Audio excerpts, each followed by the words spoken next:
பாதகம் செய்பவரைக் கண்டால் நீ பயங்கொள்ளலாகாது பாப்பா. மோதி மிதித்து விடு பாப்பா, அவர் முகத்தில் உமிழ்ந்து விடு பாப்பா. 1000 உண்டிங்கு ஜாதி, எனில் அந்நியன் வந்து புகழென்ன நீதி. ஒன்றுபட்டால் உண்டு வாழ்வு, நம்மில் ஒற்றுமை நீங்கிடின் அனைவருக்கும் தாழ்வே என்று எக்காலத்திற்கும் பொருந்தக்கூடிய பாடல்களை இயற்றிய மகாகவி பாரதியாரை அவரின் பிறந்த நாளில் நினைவு கூர்வதில் பெருமகிழ்வடைகிறோம். பாரதியாரின் வாழ்க்கை சுருக்கம். தமிழ்நாட்டின் திருநெல்வேலி மாவட்டத்தில் அமைந்துள்ள எட்டயபுரம் என்ற கிராமத்தில் 1882ஆம் ஆண்டு டிசம்பர் மாதம் சுப்பிரமணிய பாரதியார் பிறந்தார். அவர் சிறு வயதிலேயே தாயாரை இழந்து தந்தையின் பராமரிப்பில் வளர்ந்தார். 7 வயதில் பள்ளியில் இருந்தபோது கவிதைகளை எழுதத் தொடங்கினார். அவருடைய கவித்திறமைக்கு இன்புற்ற எட்டய மன்னர் பாரதி என்ற பட்டத்தை வழங்கினார். அதனூடாக சுப்பிரமணிய பாரதியார் என்ற பெயர் ஒலித்து சிலிர்த்தது.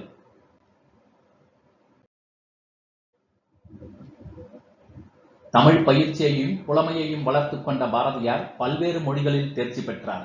தமிழ், சமஸ்கிருதம், ஆங்கிலம், வங்காளம் போன்ற மொழிகளில் அவர் ஆளுமை காட்டினார். தமிழ் மொழியில் மிகுந்த பற்று கொண்ட பாரதியார் நாட்டுப்பற்றுடன் பல எழுச்சிகரமான கவிதைகளையும் கட்டுரைகளையும் எழுதினார்.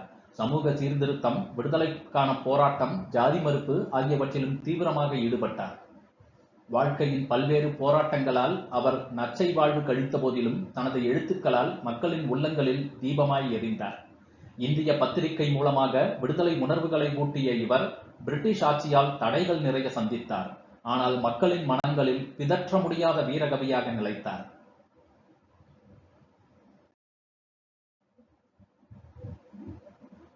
ஆயிரத்தி 1921ஆம் ஆண்டு திருவல்லிக்கேணி பார்த்தசாரதி கோயில் யானை தாக்கியதில் பாரதியார் படுகாயமடைந்தார்.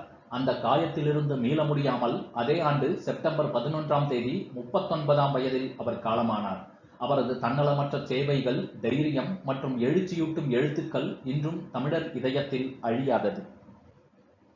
பாரதியாரின் சொந்த ஊரான எட்டயபுரம் மற்றும் திருவல்லிக்கேணியில் அவருக்காக நினைவு சின்னங்களும் மண்டபங்களும் அமைக்கப்பட்டுள்ளன. மகாகவி சுப்பிரமணிய பாரதியார் தமிழ் மொழியின் சூரியனாக, விடுதலை போராட்டத்தின் வீர சேனையாக, கவிஞராக, மானுட நேசியாக என்றும் நம்மிடையே வாழ்ந்து கொண்டிருக்கிறார். இத்தகைய பெருமை வாய்ந்த மகாகவியை அவரது பிறந்த நாளில் நினைவு கூறுவதில் நாம் பெருமகிழ்வடைகிறோம். நன்றி.